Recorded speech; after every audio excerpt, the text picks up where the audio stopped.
Today we are joined by Nick Usborne, master high-level online web copywriter. Hi, Nick. Hi. Oh, me? Are you? Yeah. Hi there. And very, very excited to be joined by Rebecca Matter, AWAI president. Hi, Rebecca. Hi, Jade. Hi, Nick. Hi, everybody. Hi there. I really am excited to bring everybody this duo because I don't know how much they've seen the two of you together, and you've worked together for a long time, and you always have. It's been a long time.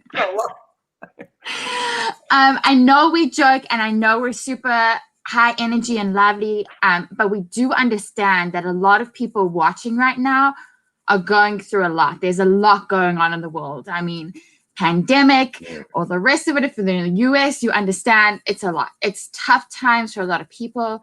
People are feeling like they don't have control, a lack of freedom, and uncertainty. I'd say that's a big theme that's going on right now, right?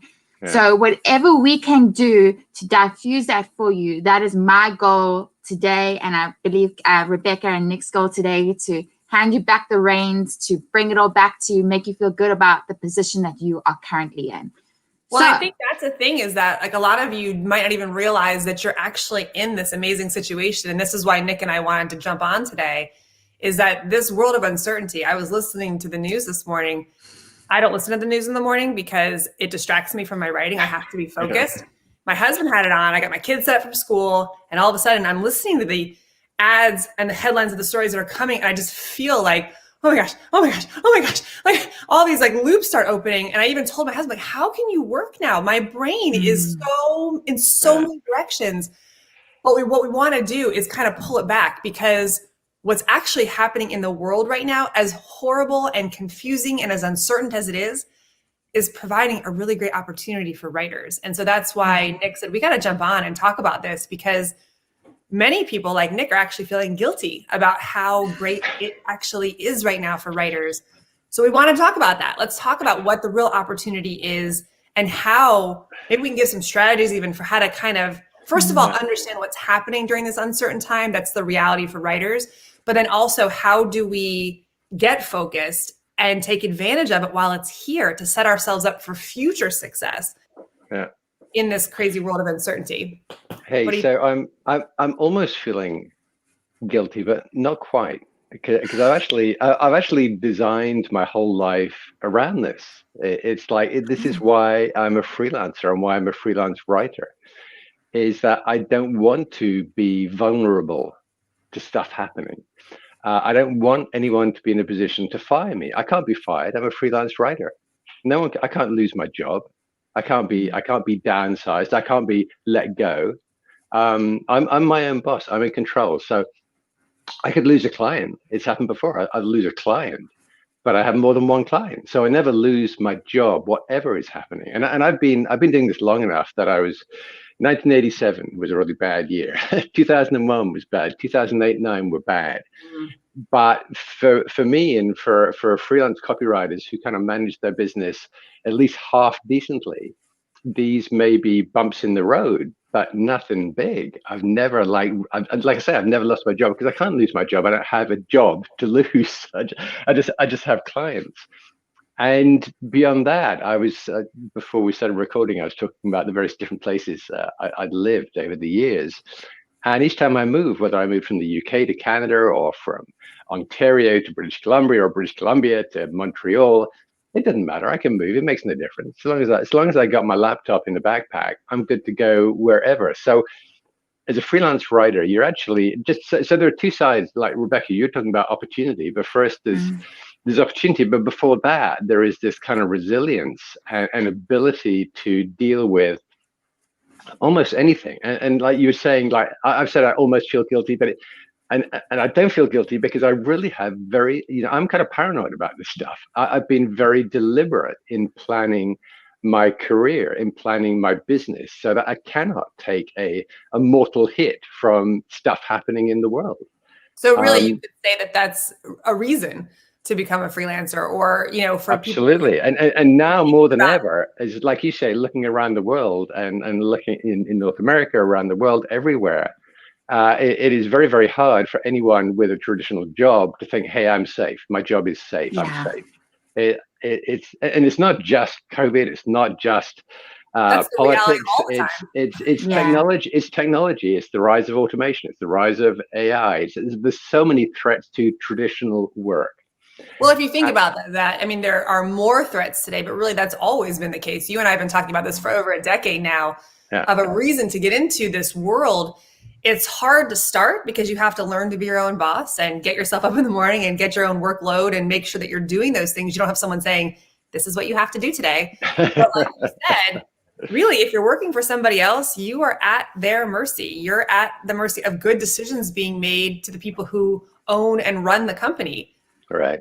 So even if the world was perfect, you have people that could potentially make decisions that impact your life. So you, like you've said, have set yourself up for that ability to be fluid with whatever's happening because it's yours. Nobody can take it from you. It's not it's not on someone else's shoulders to let you succeed or help you to fail. And also there's something very specific here to being a freelance writer as opposed to being a freelance designer or a freelance coder. A lot of things like sorry? We're about to get some comments from the designers and the coders. Go ahead. If I'm a coder or a designer, I probably feel a lot more nervous because there are so many very, very competent, highly trained coders and designers, say in India, who are very willing to pay, to earn less because their cost of living is so much lower. So they can undercut in terms of pricing. Hey, and for photography, I mean, to be a photographer now, I mean, when I started out in this business, we were paying photographers like 5 figures for a simple headshot and things like that, or a simple product shot. I mean, now I can get all kinds of places online and pick up a perfectly good image for $5. There are so many areas that have taken a hit from technology, but writing, because it's so human, it's so empathetic, it's very, very hard to outsource out of your culture. So if English is your second language, it's very difficult to compete with a copywriter for whom English is their first language. So if you're addressing the North American market or English-speaking world market, we're much better protected. I feel better protected than if I were a coder or a designer or a photographer or some other creative online. I just think writing is absolutely the sweet spot in terms of defending yourself against change.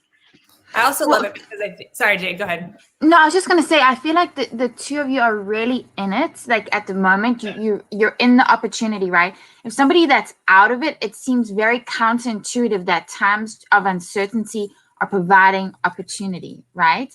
So can you talk about just why, especially web online, is providing such opportunity during this pandemonium?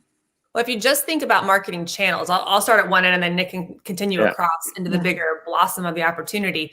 But if you just think about all the different marketing channels that exist, so I am a company and I manufacture whatever, fill in the blank, or I sell whatever. I might have sold through work conferences, trade shows. I went to associations, I put up a big booth, I communicated with people this way. I might have networked.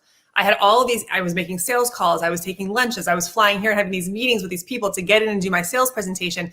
That's how companies worked a part of their marketing budget. Now, a lot of it was online before, but this big chunk, when it got wiped out, had to go somewhere. They still had to make up the business because without those clients that came through, or those customers that came through those channels, their infrastructure was set on all the channels and all the customers that come to the channels. When you wiped out 3 of my marketing channels, guess what? I have to make them up. In order to keep the infrastructure going that I created this business before the pandemic, I have to make it up in my other channels. So where did all the budget go? Into the digital marketing channels. So now they're being flooded in. Now they're having to figure out, well, wait a second, we didn't put as much time and effort into this space. We put this much, but what about this much? How do we get it bigger?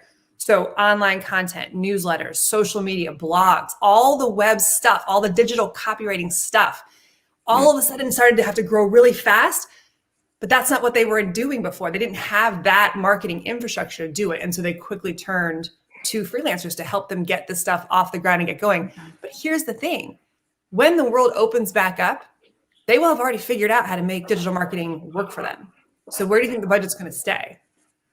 It's not going to all of a sudden get sucked out and move back in. I'm not saying those other channels won't open back up, but there's not a marketer on this earth who's going to take $1 away from a channel that's working and moving it to another channel. You're going to keep the dollars that are working in the channels that are working, and then ideally increase the other channels back up to have an even bigger pool and a bigger opportunity. So the dollars that are in digital marketing today that have moved will not be moving tomorrow, whether it's because they don't want to go back into those channels or simply because the dollars are working. They have figured it out thanks to freelance writers. They've learned how to scale. They've learned how to be effective. No one's moving a dollar to another channel after this is all over. Yeah. This is sometimes I hear people say, oh, well, when things go back to normal, they're not going back. The old normal will not be new normal. This is normal. I've read elsewhere is like the progression of business from into digital is like we've seen 10 years worth of movement in the last 6 or 7 months. It's just compressed. Cool. Wow. So yeah, we're kind of suddenly we've leapfrogged 10 years in terms of moving into the digital space. So Rebecca's absolutely right. There are companies out there floundering because they have to be in the digital space now. Even right down to my wife and I used to go and buy our vegetables and fruit from a stall in a local market. Yeah. It's closed down, but those guys, they're just a stall. They set up a website. It's kind of clunky. It doesn't work very well. Smart. But we still order from that stall, from that market. I mean, they're closed. They're just doing it from wherever they are, but we still get their fruit and veg from them. So they would never, ever have thought to do that unless they had to. So that's a very, very small business, but big companies are doing the same. There is no going back. We've got 10 years, like I say, of evolution compressed into 6 months, which means there's this huge vacuum for talent. So yeah, definitely for copywriters, because trained copywriters are always hard to find. You can find people who say they're copywriters, but in terms of a trained digital copywriter, that's a whole different thing, and super high value right now. So counterintuitively, this whole disaster that's been unfolding around the world actually presents a tremendous opportunity for digital copywriters. It is so they call this what do they call it, disaster capitalism. Out of every trauma, whether it's an earthquake, whether it's a tsunami, it destroys stuff and then it's like clears the ground and creates an opportunity to rebuild and recreate. And that's happening now. There is this opportunity for freelance copywriters to come in and build new businesses and build new relationships and create new futures for themselves. I love that idea that we just packed 10 years into a couple of months for a couple of reasons. One, AWAI, when we did our postmortem last year with our team, how did this year go? What did we do well? What can we do better? How can we make our members more successful next year? The 2 words we walked away with were innovation and speed. How can we do things better so we can have more students be more successful? And how can we do it faster so that they can find faster success? That's been our guiding light all year, innovation and speed. So it's interesting that we got thrown into a world that forced innovation and speed. And even thinking back, Nick, to you and our experience together, Jade mentioned how long we've worked together. It's been over 10 years now. Happy anniversary, by the way. But Nick was the one, when I first joined AWAI 15 years ago at this point, I recognized that digital copywriting wasn't even called that back then. It was called the web or online copywriting or the internet. I recognized that was a huge opportunity. When I joined this company, there were only really 4 ways that they were teaching how to make money as a writer. It was sales letters, catalogs, space ads, and radios. Like that was basically where direct response copywriters worked. I saw, like, what about this whole internet thing that's happening behind it? What about this PPC thing? I've been buying, in my last job, I was an online marketer. I've been doing search engine optimization and I've been doing pay-per-click ads. What about that? And so I got to work researching who was the best guy or girl in this space. And I found a couple of people, but the one person who knew the mass opportunity was Nick. So I started chipping away at this opportunity. Hey, Nick, my name is Rebecca. At the time it was McEldowney, my maiden name. Sorry. That's right. I said, hey, we've got this great opportunity. He's like, I don't even know who you are. Because back then I was so tiny and nobody knew me from anybody else. So he's like, let me see your program. Let me see the accelerator program and I'll tell you what I think. So he reviewed it and thought, this is amazing. You guys have solid foundation in teaching direct response. I have the web piece. He reviewed a few more programs. We kept talking a little bit, wrote some articles, did a couple conferences together. And then he finally said, okay, Rebecca, I'm in. I will create for you the end-all be-all training guide for the online marketplace. I'm going to take what you guys have taught with persuasion and direct response, and I'm going to teach writers how to open up this opportunity. So while the opportunity, but then was like this used to be really big. This was the opportunity. He's like, I'm going to help you, and it's going to go like this. Now that they understand persuasion, I'm going to show them how to do blogs and landing pages and subscriptions and all these things. That program came out 10 years ago. Yeah. So we have been training online copywriters to take advantage of this opportunity for the last 10 years. And here's the irony in all of it. You just updated the program right before all of this blew up in the world. So we just accelerated the last 10 years, like that it took us to build our relationship and to build the first program. It blew up in a few months, and we've now got 10 more years in just a few months, just like the rest of the world. So how is that for full circle? This amazing program that you've put out is now the latest and greatest. And this was in the works for over a year now. Yeah. And now here it is in the middle of when we need it more than ever. Well, that's it. You see, when you keep moving, things happen. You know, when you're always stepping forward, then you're bumping into new opportunity. And what feels like coincidence isn't really. It's because you make stuff happen when you're in motion, when you're taking action, when you're like, I don't know, initiative, like leaping. That's a big lesson, Nick, for our members. When you're taking action, things happen, like that movement. I love that, because I think so many people, like, that's the gift of truth that we talk about, Rebecca. It requires the action, it requires the doing, it requires you getting into it, right, in order to see the results of it. Our members, it's opening doors. There's a door opening. There you go. Right. The more doors you open, the bigger chances you have, the more chances you have at discovering the next thing. I will never stop opening doors until the day that I die, because there's so much just in your personal life, right? If you think about what you've been through to date, it always comes, like my husband, my kid, it was just opening more doors. AWAI, I opened a door. Getting into writing, I opened a door. Meeting up with Nick, I opened a door for him. He decided to walk through and work with us. Like, there's just having those opportunities. Action is where it's at. If you can't take those actions, no doors will be opening. And I think that's also a lesson that is very pertinent in the world today. You know, the struggles we're going through is if you feel yourself paralyzed, you put yourself at a disadvantage. I think the way to survive and then to thrive right now is to move, is to step forward, open doors, you know, look for the right door, open doors, just remain in motion. I'm like Rebecca. I'm constantly, my entire career, I'm constantly in motion. If I stop moving, I get bored. And if I stop moving, I'm like a bicycle. If I stop moving, I'll fall over. Right? I'm always in motion, and I think that's a very, very important mindset for today's world right now. Is if you see an opportunity, I'm always learning. I'm never ever stop learning. I have to throttle myself back. At the moment, I got two things that are fascinating me, and I got to throttle myself back because I just get overwhelmed with learning stuff because I love it. I'm curious like that. So right now, the way the world is right now, if it's something where you think, hey, that's a door that can help me, one, keep in motion, but secondly, always do the work, do the training, so you can take full advantage of every opportunity. 100% agree. Jay, do we have any questions? We can keep going, but I just want to know. No, I've been trying to, like, I know you two, how you'll flow, but yes, our members know how this works. They know that we're here to answer their questions. So if you guys are ready, we can dive into them. Okay, well, so Susie is asking, what industries are growing the most during the pandemic? Digital, anything. So hardcore. Well, you see in the news that Amazon is growing like crazy. That you know, anything to do with delivery of stuff where you used to go to a store. So anything that is now being delivered, that is a growth area.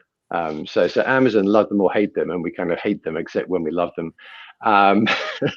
We hate them all the time except when they deliver that thing we want tomorrow and it gets here tomorrow. Anything. So anything to do with hey, anything where it now comes to your door, whether it's a meal or whether it's something you'd usually go to the pharmacy for, but now appears at your door. Any kind of technology that helps people shop.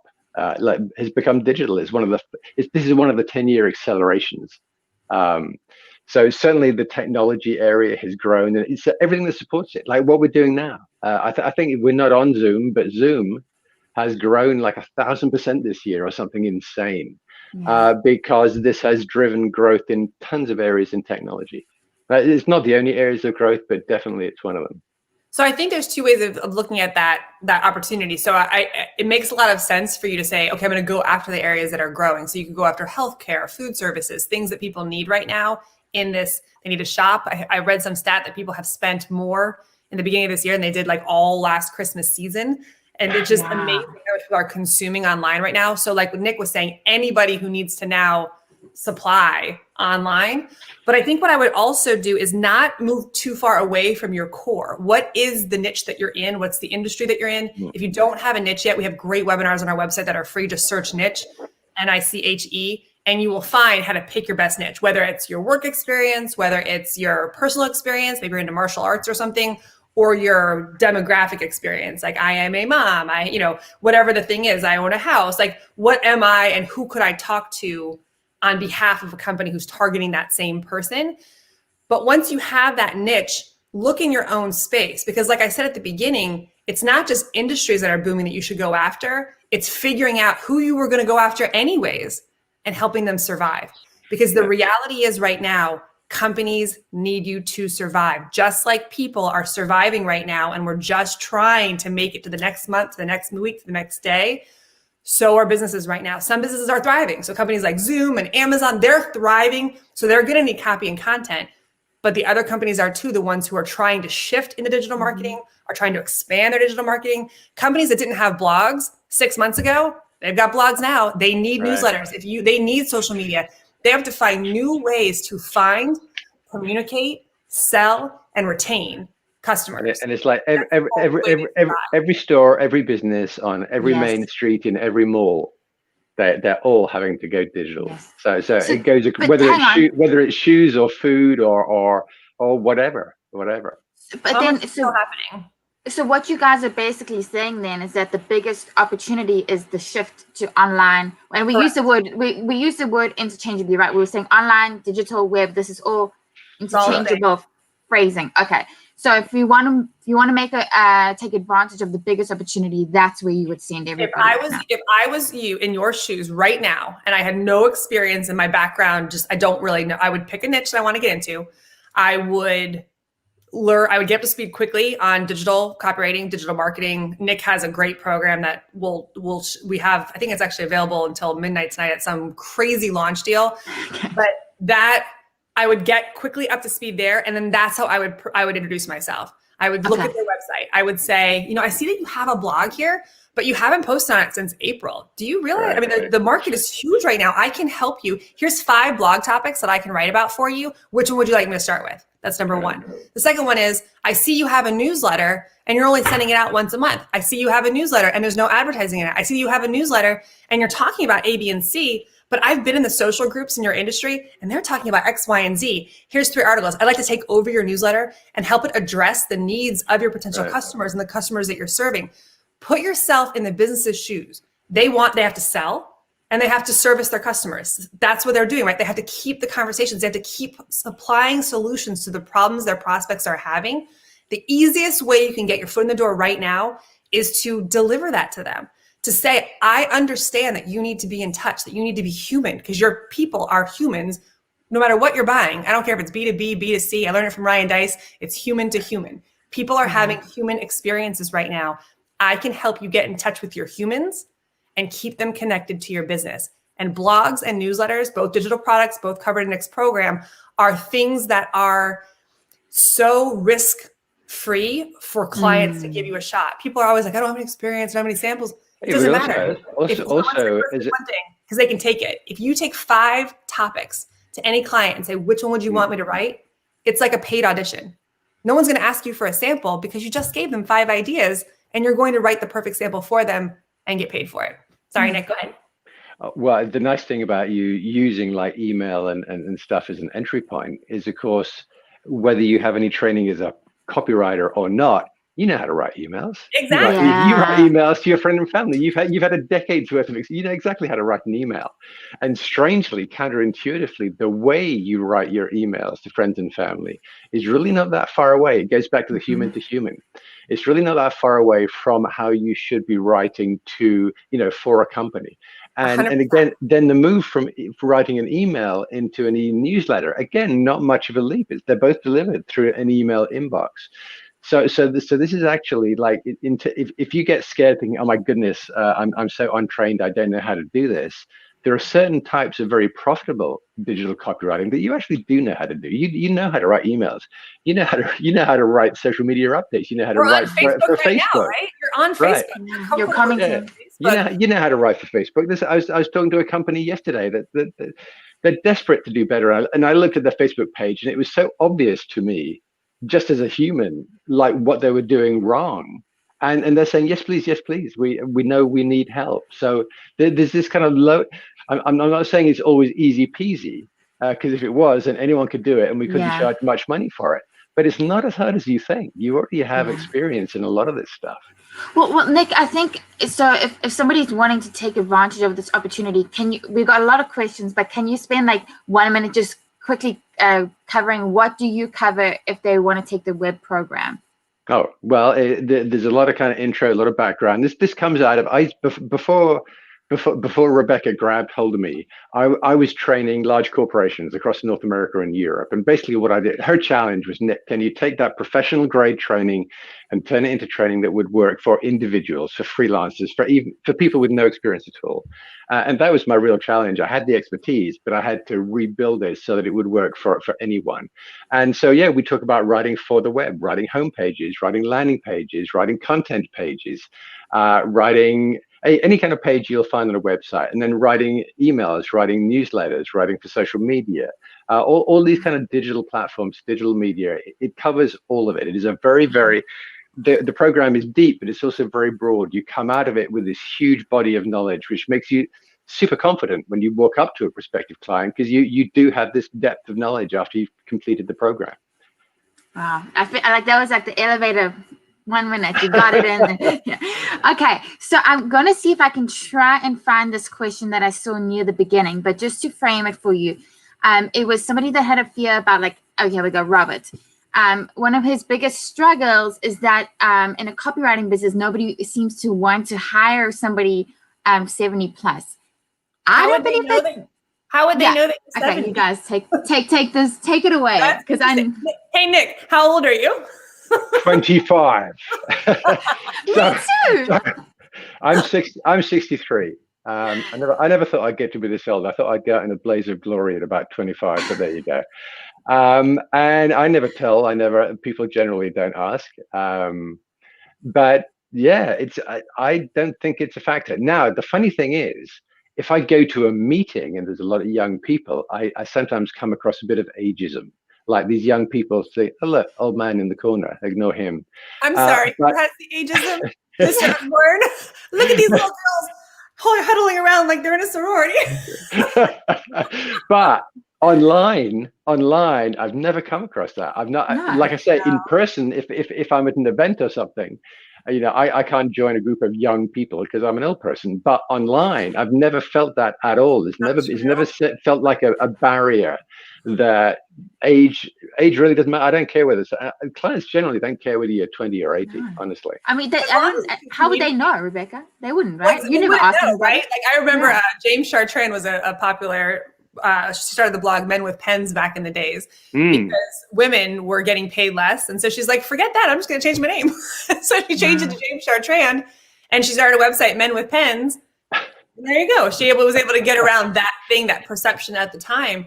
But really, it's about working for clients. It's how you represent yourself. We actually are holding a freelance writer fest next week where we're going to talk about this. Like, how do you be perceived as a professional? Because that's important, right? Companies pay a ton of money to digital copywriters for one reason.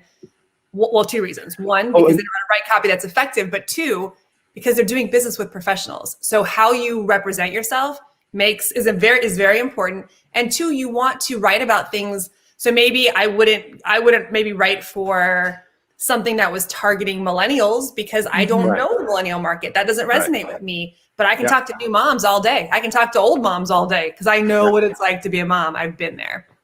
I think that goes into this question from Marty. And I know you guys both talk about confidence and mindset and attitude a lot. There's so many copywriters out there. Why would any client choose me? is a fear that a lot of people have, For right? sure. So two things: you're always better than you think you are, and the second thing is actually, again, just pitching that the digital copywriting program is that if you take that program, you will know more than 90% of other copywriters out there, and you will know more than almost any client. I've walked into very large companies. I've worked with companies like Apple. I've worked with for Microsoft. I've done work for Disney. And each time I think, oh my goodness, I'm not good enough. And I walk through the door and I am good enough because I've learned and I've trained and this is what I do. And I was doing that. And it's not like only after decades. It's like right at the beginning. You just, it's just like you get almost like fake it till you make it. But if you take the training, I mean, honestly and truly, there are so many copywriters out there who their training is like paper thin in terms of their knowledge base. If you take good, solid training, it makes a world of a difference, and you'll feel confident. You'll feel better about it. Some of that's like, it's your confidence, like what Nick is saying. So taking a training program like Nick's, you will be able to just talk the talk. And that's so important. You will know 90% more than anyone that you talk to, and even any other copywriter that you talk to. And I'm not just saying that because I work for AWAI and I'm like the hair club for men commercial. Like, I'm also a client, but I am a client. I used to coach with Nick. I paid him out of my own pocket for 2 different rounds of coaching. I believe in the original program. I have the original program with all these sticky notes. It has like 100 sticky notes because literally after you go through it, I sit down to write a landing page. I go to the landing page. I open up, I relearn again, just to make sure I'm doing the best practices. And I can just say these things. People thought that I was this great internet marketer, but really I had just met Nick and kind of gone through his stuff and absorbed that. We've had people take the accelerated program and email us and say, they think I'm a marketing genius. And all I did was share the core use with them. It's like crazy. So there's mindset of what do I know? And then there's marketing yourself. And at the end of the day, you're going to have to market yourself and put out, what is it that you offer? Why are you so special? Using my mom example, if I want to work for an infant safety manufacturing company, I know nothing about manufacturing. I know nothing about safety, like actual product safety. But you know what I know? I know what it's like to sit in my bed at night with my baby upstairs, wondering, are they still breathing? Is the temperature right? Is the bath too hot? Do I have the right bottle? All of the stuff. Yeah. I can help them communicate to stores that they're trying to sell into. I can help them communicate to moms I know what it's like. I can get to that mom. So when I'm marketing myself to the infant safety manufacturing company, I'm not talking about my manufacturing background. I'm saying, hey, I am your prospect and I can get inside of her mind and help her solve her biggest fears in a way that will resonate and connect with her on an emotional, authentic level. Now, who's going to hire me over the other general copywriter, all the other copywriters out of the world? It's in the way we package ourselves. It's in the way that we present ourselves. So I want you to think about your niche. I want you to think about the benefits that you bring to the table in your space. Hopefully you've picked a niche that you are passionate about, whether it's because you already have work experience in it. Again, whether it's something you're genuinely interested in, maybe alternative health, who knows? Or something that you're attached to, like me as a mom, just experience that you've had that way. And just to bring some stuff around full circle, this is like in the world we live in right now. This is like, for me, I'm so grateful that I made these choices, because for me, for myself, for my family, I cannot imagine anything I could do that would make me feel more secure in a changing world. Awesome. Like I said, I cannot be fired. I cannot lose my job. I'm completely in control. I can live wherever I want. I can live in an RV if I want to. It is like such a powerful way to take control of your life, whatever the circumstances around you. Wow. So Jade, what other questions do we have? I want to make sure that we answer anyone else that's right. So this one is kind of off topic, but I think that everybody thinks that y'all have like some secret sauce. So if they want to be some secret sauce, right? I bet it's a secret soul. I'm like, I don't know.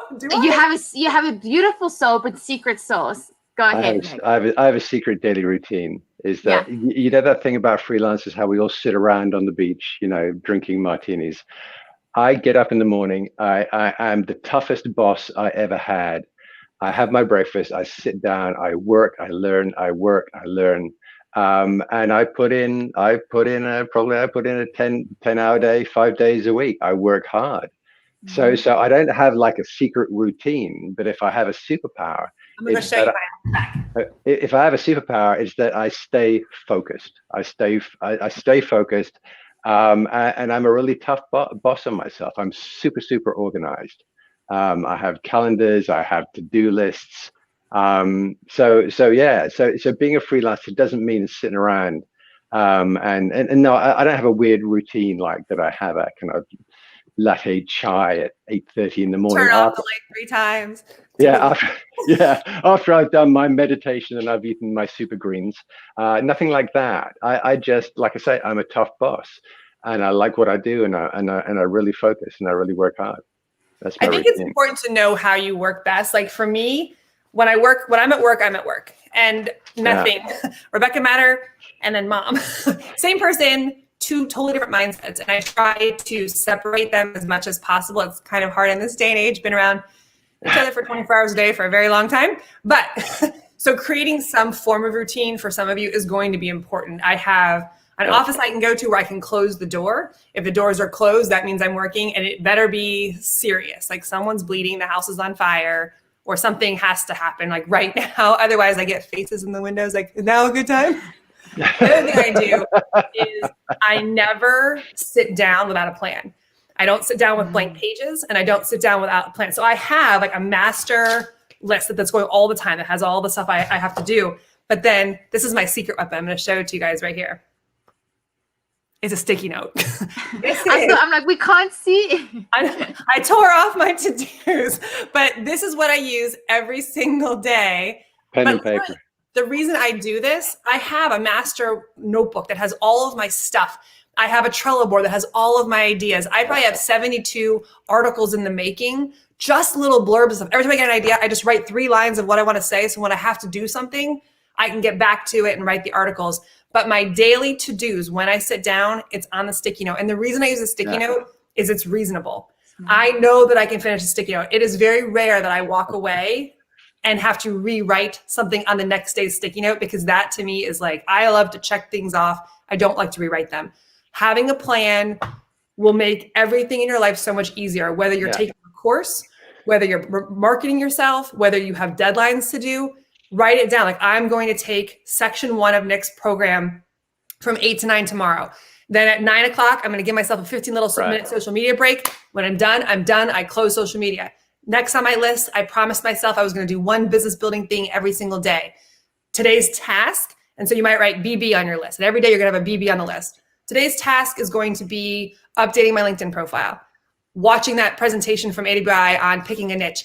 But have a specific plan. Don't just say, business building activity, write every day. I want you to literally, before you shut your laptop at the end of the day or your computer, I want you to write down specifically what you'll do, because that way when you sit down the next morning, you're like, oh, I'm so tired. Okay, I got to get in this. The news is like overwhelming. I don't even know. Okay, I know what to do. I've got something specific.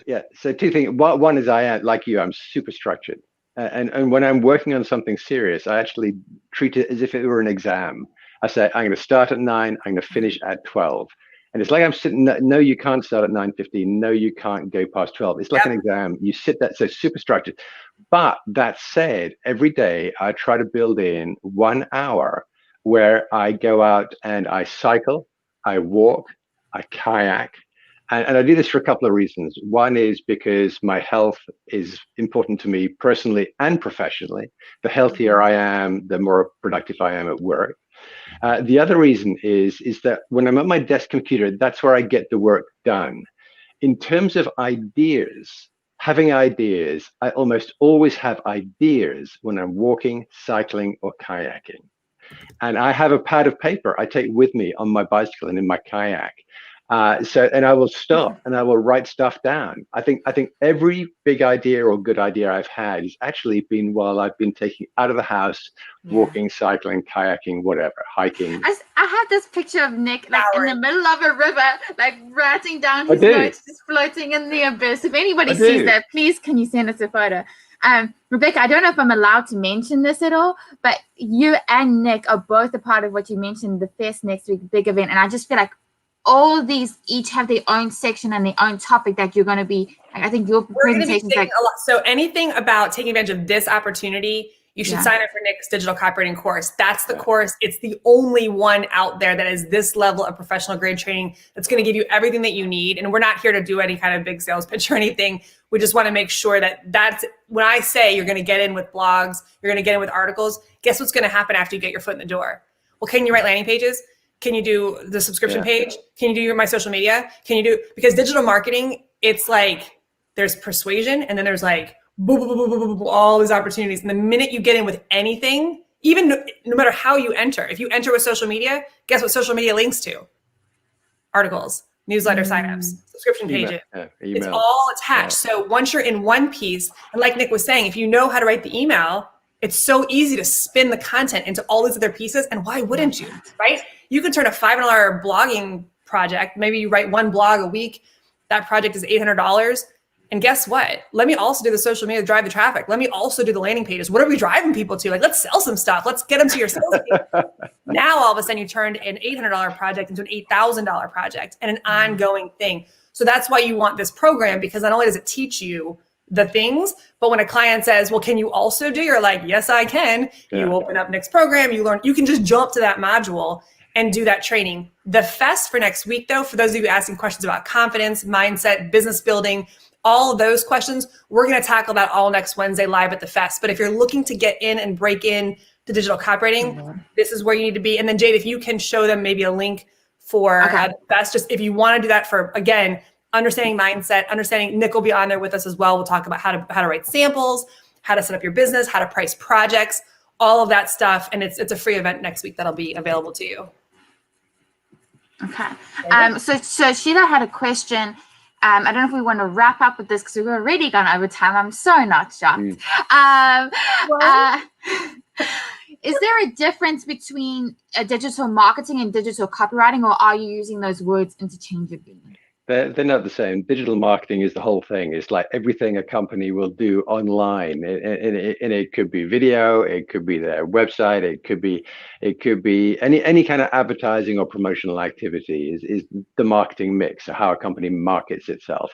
Copywriting is specific to the words. A copywriter is the person who writes the words that then play a role within the broader marketing arena, as it were. So yeah, digital copywriting definitely is a subset of digital marketing. And you typically work for the digital marketer. So I might be the digital marketer who's making the campaign plans. This is the angle we're going. This is the audience we're going after. Here's the channels we're going to use. Here's what I need written. Here's the 40 plus pieces that I need written to complete my digital marketing plan. And I'm like, I'm the marketer. I got the plan, but I don't know how to get it done because I need copywriters. I can't write 47 pieces of copy by myself. Right. And that's where digital copywriters come in to work for the marketers. The marketers will hand over the plan and say, okay, copywriters, this is your piece, this is your piece, this is your piece. Eventually, as you get in this space, you're just going to learn marketing because it's fun. And as you can start without any background, like Nick said, you know how to write an email, you know how to write a blog post. You're on Facebook right now. There are pages that you're interacting with that you think are better than others. There are emails that you read that you think are better than others. You already have experience. You just don't realize it yet. Yes, Nick. Here's something I don't think Rebecca knows this. So for people who are worried about their qualifications and background, my job before I got my first job as a copywriter, I was a stonemason's apprentice. Well then. Right. That is the depth and scope of my training as a professional copywriter and marketer. So just something you said there, like I was thinking about it and like being prepared for this opportunity. Yeah. That's it. And actually, there weren't no courses when I started. One day I was a stonemason's apprentice. You created it. Yeah. One day I was a stonemason's apprentice. Next day I stumbled into an advertising agency and they were foolish enough to give me a job. Hey. So there you go. There you go. And I spoiled Rebecca's flow just with that silly little story. I like and mine gives you dimension. No, it is. It's good. It's a good perspective because when somebody sees somebody in the master's seat, they think that they had this huge training and there was so much behind them when they began. And the comparison is a thief of joy. Well, so I actually went to school for marketing, so my degree and my MBA are in marketing. And you know how much I learned, how much I use today that I learned then? You know how much I paid for those degrees? It's so overwhelming to look back. And it's so weird to be part of this world now to know that, I mean, like Nick, your program, I think it ends today, the deal, but it's so, if you just think about it, it's like a few $100s during the launch to have I learned my internet marketing from you initially, and then I went on and learned more. But like, that's so crazy to me that I spent tens of thousands of dollars on degrees. Yeah. When really all I had to do was spend a few $100s. It makes me want to cry. But it's so that you walked so that others could run, Richard, right? Is that the good saying? job. There you go, Richard. Good That's job, Richard, awesome. for being in the program. I love this. Now that is movement. That is action. That is stepping forward. You see a door, you walk through it. Good for you, Richard. Love it. Good job. Yep. Yvette said, I'm loving this conversation today. I woke up this morning with a reminder that I don't, hang on, let me get my words right, that I don't need to add new focus at this point. In order to get paid, I need to stay focused. So that's really good. Yeah. Stay focused. And take action. I want everyone, like, use the idea that I told you before about the blogs, the articles. Everybody go to a website tonight that they want to write for. Look at their blog and find the holes. Look at 3 of them. Or if you want to do social media, go look at the social media pages that you are drawn back to and sit back and ask yourself why. And then go to people who are in that industry who are like the one Nick showed you, where you're like, so he can look at it and say, I know why it's not working. If you look at it, you're like, I don't like engaging with this one. Why is that? Open up the one that you do love and just start writing down, why is it? This is the best practice any of you can take. Emails, newsletters, anything that makes you pause in this world of massive distraction where everything is being thrown at you a million times a day. Anything that breaks through the noise and makes you say, like, this is really interesting. I want you to grab it, print it off, do whatever, and go sit with it for a minute and ask yourself why. That could be one of the best marketing lessons that you learn. And then go to companies and say, okay, I get it. It's because these topics are relevant. It's because they talk conversationally. It's because they ask questions. It's because, and then go to the companies in that space and use that idea. I see that you're doing it this way. I think it would be more effective if we tried it this way. And I'm trained to do this because I've taken Nick Usborne's digital copywriting handbook. I can do this I can do this work for you. That's a good exercise for everyone today. Go find something that makes you pause, or go to a website. Like, I went on my pediatrician's website for my son the other day. They haven't posted on their blog since April. April. What about all the moms? This year of all years, and they haven't posted since April. And you're telling me that if I don't have the time to do this, but you're telling me that if I called her tomorrow and said, Dr. Gillette, you haven't posted since April, and they would say, well, have you seen what's happening in the world? Our freaking doctor's office is backed up all the time. We've had to offer 24/7 service. We've had to do weekend workshops or weekend clinics. We've had to do flu things, COVID testing. How am I supposed to write a blog?